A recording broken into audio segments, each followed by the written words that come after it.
a pharmacist. You're a pharmacist. You're You're going a for your mother. doctorate pretty soon. How Yes. do you do all this? And she's a mother. She's got 4 children. Look how hot she looks. I know. Thank you. And she was a finalist for the Face of Zimbabwe in 1994. Yes. Wow. Wow. Supermodel. See? Look at her. She was a supermodel. But for me, the Obviously, most she'll important, for me, I think maybe your most important achievement, 2014 NAMA Award finalist. Outstanding first creative published work. Yes, that was very exciting. All right. So let's rewind a little bit. Who is Tsungi? Okay.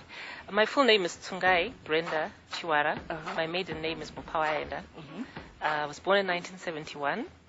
I grew up in Bulawayo. My grandmother looked after me. I was staying with her together with my uncle's family. Then I moved to Harare when I was about 3-4 years old to stay with my parents. I basically have been here since that time. I've never really emigrated or moved anywhere else. I've always been in Harare. And I went to St. Michael's Prep School. Then I went to Groombridge Primary School. Then after that I went to Arundel School for my Form 1 to Form 6. Then after that I went to the University of Zimbabwe and did my pharmacy. Then I got married just around the time I graduated to a wonderful man. We love wonderful the one men. and We do. only. My husband's name is Jimmy. And then I had my 4 children over the years. My youngest is a little girl. You said 4, right? Yes, 4. She said 4. She's so hot. Thank you. So my youngest is 6 and my oldest is 18. He'll be going to Get out of university here. very soon. Serious. Wow. And then currently I'm working, I am a pharmacist, but I'm working in supply chain management of commodities. So I'm an advisor for an international NGO. It's a USAID implementing partner, one of the implementing partners. So that's what I'm doing. And my writing is my passion. That's what I absolutely love. It just comes naturally for me, but I had put it on hold for a long time. I was doing other things. But it kept like nagging at me, and eventually I just had to give in and really start writing, and then those are the results, the book. What kind of writing do you do? I do what I would like to call inspirational or motivational writing. A lot of people talk about motivational speakers. I like to see myself as a motivational writer, inspirational writer. I like encouraging people, inspiring people, giving them hope, pointing them to God, because I'm a Christian, born again. I love the Lord.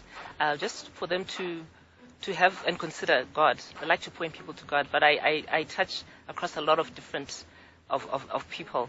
Which Yeah. people? Which people? Do you have a certain age group? Age group. Do you have a certain, Gender. Yes, gender, Actually- or you just cut across the board? I think I cut across the board, because if you go to my Facebook page, I've got just over 8,500 followers at the moment. Because I'm privy to the statistics, being the administrator of the page, you'll find that the most popular age group is between 18 and 34. But then if you look at the detail, I've got about 3,000 of those are in Nigeria, because I did do some marketing online in Nigeria, and then a little bit more than half is Zimbabwe. Then about 42 countries make up the rest. But there's men in there, you've got your women in there, you've got your different age groups, people who do different things. I've even got Muslims there. Wow. Because I did have a comment once from a Muslim saying, I'm a Muslim, but thank you for what you've shared. I have respect for Jesus Christ. So it just cuts across the board.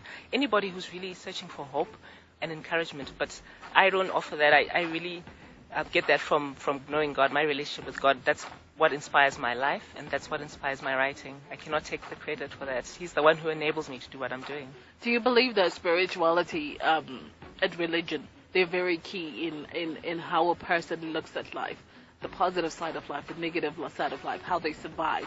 How we talked about your purpose. Do you think it's very important to be a spiritual person or religious person?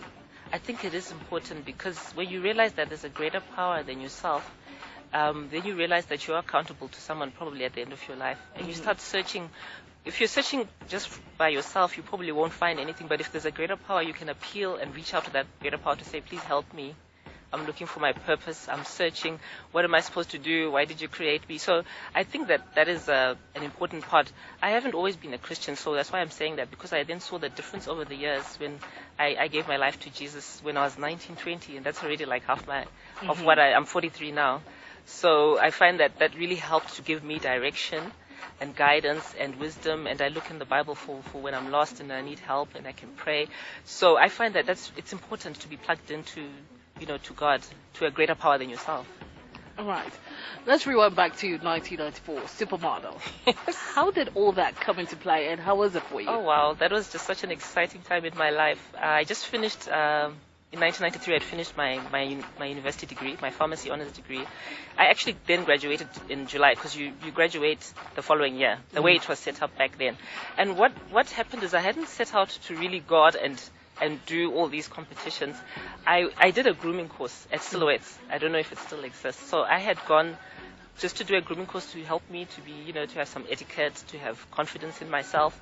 And then when I finished, I was invited back to do like a higher level of the same course.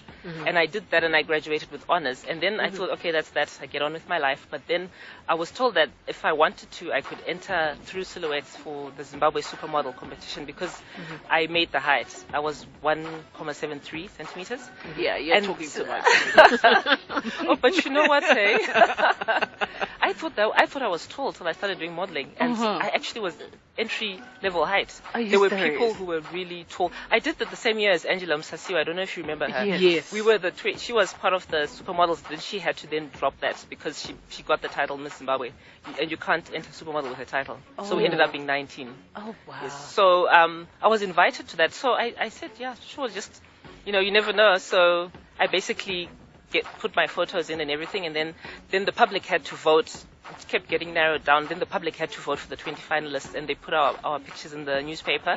And there you are. I was one of the finalists. It was like a joke for me. It was fun, but it also helped me, with my self-confidence. And I was like, wow, this is something that's exciting. So for a year, I did a bit of fashion shows.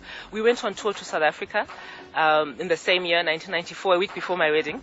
Wow. And we went to Durban. We met the mayor. We did lots of fashion shows. So I really enjoyed that time of my life.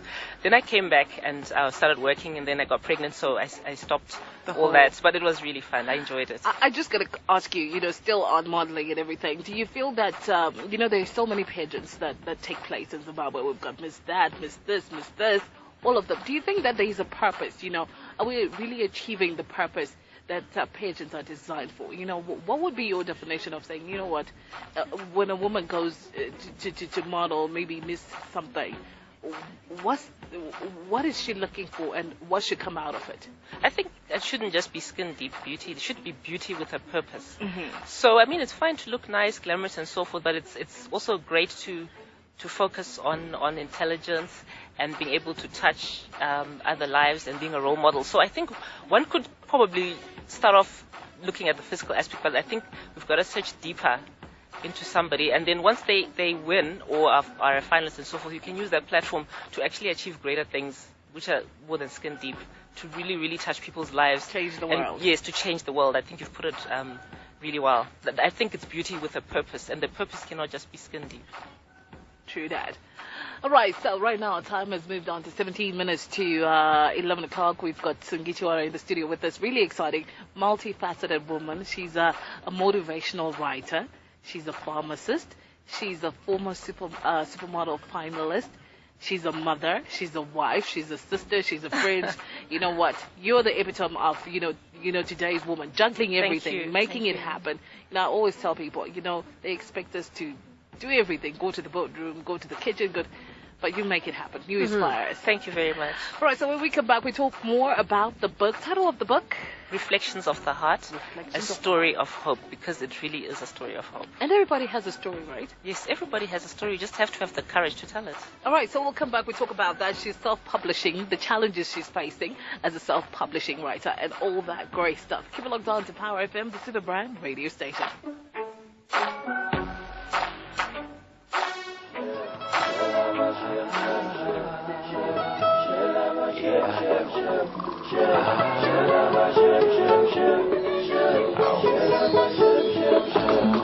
Studio with us. You know what? You inspire. I have to say this. I think, we don't celebrate each other as women. We should celebrate each other a lot. But we don't. We're jealous. We think, let's pull her down. Let's do this. But I really got to say, you're doing it for the ladies. Thank and you. we give you respect for that and for being an inspiration. Are you giving back to other young ladies? I like to think that I'm giving back in terms of just encouraging. I get a lot of emails and people sending me scripts and people asking for advice. So in that way, I think I'm touching one life at a time broadly on Facebook, yes, but then I do get some email inquiries and stuff, and I try. I may not reply straight away because I might be busy, but I try and encourage them and let them know, or maybe just give my comments on a script, or just say, okay, I'll just do the first section, I can't do all of it. And I think that way I am trying, to give back as well, and I hope in the future that as I continue writing, that I'll be able to have other opportunities to give more and back to the community. Mm-hmm. So let's talk about the book, Reflections of the Heart, a story of hope. What inspired you to write this story? To be honest with you, I didn't actually sit down and say, right, I think I want to write a story, and I think it'll be entitled this. I was just writing notes over the years of, just different inspirational things, but then my book wouldn't come together, my inspirational writing book. But what kept coming at me in my heart was write a story, like a novel, something that is fiction, yes, but that has the principles that you would have wanted to describe in an inspirational teaching book. But I just thought, let me do something different, and that kept sort of like nagging at me in my heart. And as I prayed, suddenly, not suddenly, but over time started coming together. And then I left it for a while, and one of my kids kept asking me that, you said you're going to write a book. When are you going to start? Mm-hmm. And then I was like, I think, to be honest, I was scared. It's like, was new territory for me. Mm-hmm. I hadn't written a book, and in my heart, I don't know, there was just this insecurity of, who am I to write a book? I can't write a book. But eventually I put pen to paper and I started writing, one day at a time, a little bit at a time. Other times my mind was blank, but over time it started working out and coming together. So I was really inspired by the fact that I thought I had a lot to say out there, and I wanted to put it in a format that was attractive, that was creative, that was a little bit out of the norm and not your usual teaching book on this is about prayer, this is about this. Something that people could relate to, something that was tangible and that was relevant to society, especially to the younger generation, because it is a story about a teenager. And this is a story of hope. Obviously, there are so many emotions going on in the book. Yes, there are. And when you wrote this book, do you feel that the emotions that were going through the main character in this book had something to do with the emotions that we go through as average Zimbabweans? Oh, definitely. I'll even go as far as to say that if you read the first part where it says a word from the author, I said that I myself have experienced some of those emotions, and I know that other people have. And you talk about betrayal, about rejection. You talk about experiencing maybe pain. About also positive emotions like excitement, anticipation, but they're all in there, and I think definitely there's a lot in there that is relevant to Zimbabwe. I wanted something where people in my own country could relate to, then of course beyond the borders, but some of these emotions don't have any borderlines, they just cross all boundaries. I mean, everybody everywhere has experienced a bit of rejection somewhere, a bit of pain, a bit of depression, things not working out. So the book hasn't been officially launched, but can people still get it though? They can still get it. I'm actually selling directly to the public until such time that I manage to get it to a price low enough for me to negotiate with bookstores, because if I do it now, the price will just go over the roof, because it's a very large book. It's 304 pages. Mm-hmm. The one that I'm getting printed now, I think this one is 277, but I had to format it a little bit differently and get it printed overseas. So it's an expensive book in terms of if you look at it at a glance, but then if you look at the content and how long it is, it's not an expensive book. But I must hasten to say, a year ago it was published as an ebook, and you can still buy it as an ebook for $3.99. Mm-hmm. If you go to my website, all the links are there straight away on your homepage. So that is very affordable if you want to do it that way.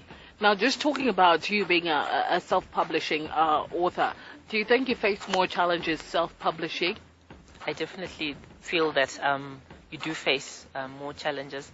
The thing about self-publishing is I had to make a decision to say, okay, do I take my script and send it to 20, 30, 40, 100 people over 10 years trying to get it published, or do I try and do it myself? And I did a lot of research and found out that self-publishing, if you're convinced that your book is good, is the way to go. But then it puts a lot of onus on you to make sure the quality is very good. I had to get my own editors. I actually got 3 just ordinary people who have different specialities. One has got a degree in English, one is a journalist, and the other one just likes editing, to have a look at it. Then I got a professional editor. So the onus for self-publishing, the editing must be brilliant. If you have a publishing house, they'll do that for you. The cover I had done by iTunes sister company, Book Baby in the States. They are a self-publishing company, so they help you to self-publish. So they did the cover for me. So 1, you have to make sure the quality is good. 2, the cover has to be just as good as if you'd gone to a traditional publisher. Mm-hmm. So And then more than that, I feel what I'm experiencing now is the marketing. You have to do it yourself. Mm-hmm. Now, if you are under a publisher, they will do everything for you. And first of all, you've got to get a publishing deal. And it's not, you may not get for a long time. It's not always because your book is not good, because we hear stories of people who, after being rejected 50, 60 times, they went on to get a publishing deal and their book was a bestseller. So it's not always about that, but it's also about marketing. And I'm still learning, but I had to read a lot about marketing and getting support. You find that sometimes the people closest to you don't even support you, and they'll be all excited when you're writing it and saying, okay, I'll buy it, but then they're nowhere to be seen. Some of them, once your book is out there, and they can afford the book, But you just have to continue writing if that's your passion and reaching out to as many people as you can. But I find that marketing it is quite a challenge. I'm trying to do my best on Facebook. I'm pushing the ebook as well, but I have to do that more overseas because in Zimbabwe and Africa, ebooks are also fairly new, together with self-publishing. And some people just do not want electronic books. They want a book they can hold. So self-publishing is actually a challenge. But once your book is out there, later on you could always do a second edition and perhaps also still get a publishing deal for the same book. Then you change one or two things and so on, and you clench a deal. That's also possible. It's just to get your material out there. Now, do you think that the Zimbabwean publishing industry is facing a lot of challenges right now? I think is publishing both and actually printing and getting it out there. I think it probably is, because there are a lot of writers. Zimbabwe is very talented. There are lots of writers, but a lot of them have their own publishing companies. It's like they've opened a publishing company and they publish the books themselves, which is in a way is self-publishing because you also own the company. Then there are other people who are probably better known, and because they've written at least one book, they can probably get published in here more easily. But then I know that I went and talked to one particular publisher and they were saying that, 1 in 10 Zimbabweans read books. So for me to go out and publishing, I'm not saying it's not a good book, but it's like no money for them for that kind of thing. Have we lost the culture of reading? I'm not sure whether we ever had it, but I'd like to think that it is there. But when it actually comes to going out and purchasing a book, it doesn't seem. Perhaps it will look up in the future, but some people just are not into buying books, or maybe they read other things and not books, articles and stuff on internet. But apparently 1 in 10 people. This is one of the big publishers who told me that they did some research and 1 in 10 people read books. So you're actually marketing to those 10%. And then bear in mind, people like different categories of books. They like different genres. Yeah. True. So you just have to try your best also to go regional and overseas. You can't just have one market and focus on that. Yeah. I want to go back to the book. Yes. Reflections of the Heart, a story of hope. Yes. Besides the two words starting with the letter H, does the heart have everything to do with hope? Or it's something that comes from the mind, things that we have to think of, reality? Is it from the heart? According to you and according to the book. The book. I think heart there encompasses both your mind and your soul and your spirit. Probably just the body is left out. But I think when I was saying heart there, I think definitely I cannot say it does not have anything to do with the mind. Because your mind also influences a lot of what you feel in if you want to say soul, heart, people interchange those terms. So it is your mind, your will, your emotions, as well as your soul, what you think about, and then what you just feel as well. So it's issues of the heart, anything to do with issues of the heart, but it overlaps. All right, so if people need to get in touch with you, how do they get in touch with you? Okay, I have my email address, which is tsungibc@gmail.com. That's TSUNGI@bc@gmail.com. You can also go on my website and you can contact me through there. There's a contact section and it's www.tsungichiwara.com. And you can also phone me or send me a message or WhatsApp me on 0772 226 155. All right, so it's 0772 226 155. Yeah. And you're also on Facebook under Tsungichiwara. Under Tsungichiwara author, yes. Tsungichiwara author. Right, so many ways to get in touch with you. We're hoping that this becomes a number one bestseller. Zimbabwe used to have the number one bestseller. Yes, we definitely do. We've got so much talent. There's so much talent, and I remember when I was growing up, my mom would always make us read a book a week. She was strict about that. Amazing. Yes, she was very, very strict about that. So the official launch of the book is on Friday the 22nd of August. Yes. So I'm also hoping that if people would like to come and learn more about writing book, especially the ladies, please get in touch with Tsungi on 0772 226 155. That's 0772 226 155, or email her tsungibc@gmail.com. Any last words to the young budding author who's out there listening to you right now? Yes, I just wanted to say that if you want to write, just start writing something. Nobody can actually tell you what to write. You have to write from the heart. You have to write what you're feeling, because we all like to write about different things. Search your heart, write a little bit. If you must, then start writing even diary entries, but eventually, if that's your passion, it will all come together, it will all gel. But just don't stop writing. Don't look for 1 hour or 1 day you can write. You can steal your 5 minutes there at lunch, on the weekend, and you find with time you'll have written quite a lot. Because like with any other thing, if you the more you write, the more you develop the skill. And if you really feel that's what you're called to do, then start writing something, anything, but just start, and don't be discouraged. Just keep your focus and just keep writing. Thanks so much for coming through to Power FM. We are definitely looking forward to the launch of the book. And yes, we are going to be engrossed reading the whole book. Thank you.